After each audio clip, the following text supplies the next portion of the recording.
त्र्यंबकेश्वर मंदिराच्या प्रशासनाच्या वतीने अधिसूचना प्रसिद्ध करण्यात आली।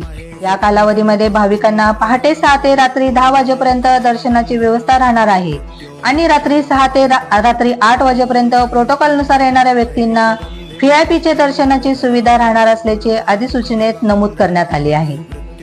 नमस्कार। दिनांक 13 तारखेपासून सुरू होणाऱ्या श्रावण मासानिमित्त सर्व भाविकांचं त्र्यंबकेश्वर देवस्थान ट्रस्टतर्फे स्वागत। मी भाविकांना सूचित करू इच्छितो की 13 तारखेपासून श्रावण मास संपेपर्यंत त्र्यंबकेश्वर मंदिरामध्ये व्हीआयपी दर्शन पूर्णपणे बंद करण्यात आलेलं आहे। त्यामध्ये अतिमहत्त्वाच्या व्हीआयपी व्यक्ती व राजशिष्टाचार असलेले व्यक्ती, सर्व शासकीय कार्यालयांमधील येणारे महत्त्वाचे भारतभरातून प्रोटोकॉल यांना सकाळी 6 ते 10 व संध्याकाळी 6 ते 8 या वेळेतच व्हीआयपी दर्शन देण्यात येईल। विरारमध्ये 1 कोटी रुपयांच्या बनावट नोटा जप्त करण्यात आल्या। सिरसाट फाट्याजवळ वसई गुन्हे शाखा कारवाई करत एका कारमधून 500 रुपयांच्या नोटा जप्त केल्या। एका आरोपीला ताब्यातही घेतलं। मांडवी पोलीस ठाण्यात या नोटांची मोजणी करण्यात आली। दरम्यान यातील प्रमुख सूत्रधाराचा शोध घेण्यासाठी पोलीस पथक रवाना झालं असल्याची माहिती सूत्रांनी दिली। परभणीच्या पोखर्णी रेल्वे स्थानकावर रेल्वेच्या डब्यामधून धूर निघाल्यामुळे प्रवाशांमध्ये भीतीचं वातावरण पसरलं। चालकाने प्रसंगावादी दाखवत रेल्वे डब्याची पाहणी केली असता बाथरूममध्ये कोणीतरी सिगरेट पिल्यामुळे या डब्याला आग लागल्याचे निष्पन्न झाले। प्रवासात धूम्रपान करण्यास बंदी असल्याच्या कारणामुळे अज्ञात प्रवासाच्या हलगर्जीपणामुळे हा प्रकार घडला असल्याचे समोर आले।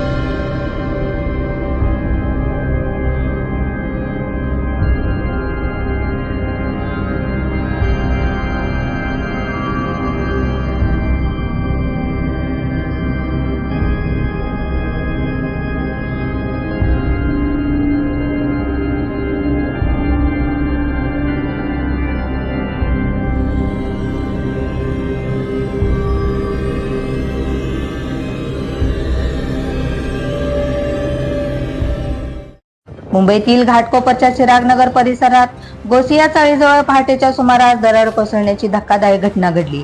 मुसळधार पावसामुळे डोंगराचा काही भाग चाळीवर कोसळल्याने परिसरात मोठी खळबळ उडाली। दरड कोसळल्याने काही घरे ढिगाऱ्याखाली गेले असून प्राथमिक माहितीनुसार या दुर्घटनेत दोघांचा मृत्यू झाला आहे। तसेच आणखीन काही नागरिक ढिगाऱ्याच्या खाली अडकल्याची शक्यता व्यक्त करण्यात येत आहे। घटनेची माहिती मिळताच बचाव पथक आणि प्रशासन घटनास्थळी दाखल झाले असून ढिगारा हटवून अडकलेल्या नागरिकांचा शोध घेण्याचे काम युद्धपातळीवर सुरू आहे।